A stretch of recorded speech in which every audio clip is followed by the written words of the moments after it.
రిజర్వేషన్లు కావాలంటూ టీడీపీ హయాంలో ఉద్యమం చేసిన ముద్రగడ పద్మనాభం వైసీపీ ప్రభుత్వం వచ్చాక కాడిపడేశారు.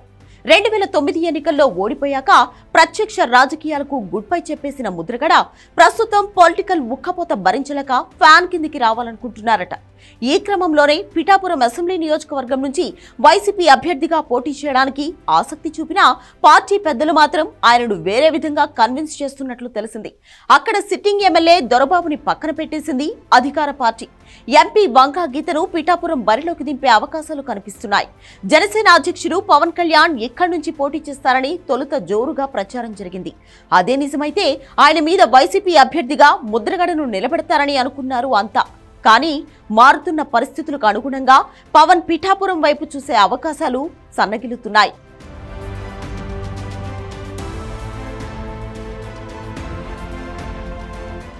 వైసీపీ పెద్దలు సైతం ముద్రగడను అదే పాయింట్ మీద కన్విన్స్ చేస్తున్నారట.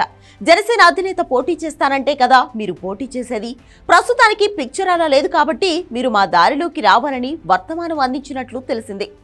పాత శపథం ప్రకారం ప్రత్తిపాడులో ఆయన ఎలాగో పోటీ చేయరు, అక్కడ సిట్టింగ్ కు సీటు ఉండబోదని కూడా తేలిపోయింది కాబట్టి ఆ సెగ్మెంట్ వరకు ప్రత్యామ్నాయం వెతుకుతున్నారట వైసీపీ పెద్దలు.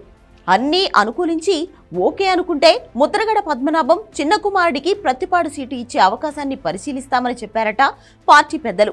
అదే సమయంలో మీరు అన్కండిషనల్ గా పార్టీలో చేరితేనే అన్లిమిటెడ్ వెయిటేజ్ ఉంటుందని కొసమెరుపు కూడా ఇచ్చినట్లు తెలిసింది. చివరిగా పద్మనాభం కోసం కాకినాడ పార్లమెంట్ సీటు పరిశీలనలో ఉన్నప్పటికీ అందుకు ఆయన ఆసక్తి చూపడం లేదంటున్నారు.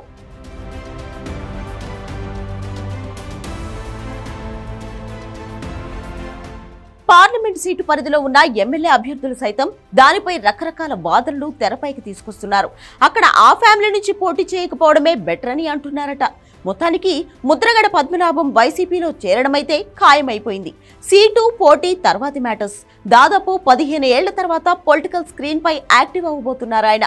దానికి తగ్గట్టుగా కథ, స్క్రీన్ ప్లే, డైరెక్షన్ కూడా దాదాపుగా పూర్తయిపోయాయి.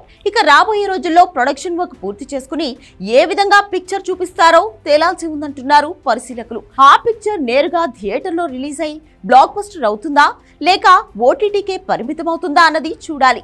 పద్మనాభం మనస్తత్వం ప్రకారం చూసుకుంటే అసలు అది ఇది కాదని చివరి నిమిషంలో ట్విస్టులు ఏమైనా ఉంటాయా అన్న డౌట్స్ కూడా ఉన్నాయట రాజకీయ వర్గాల్లో.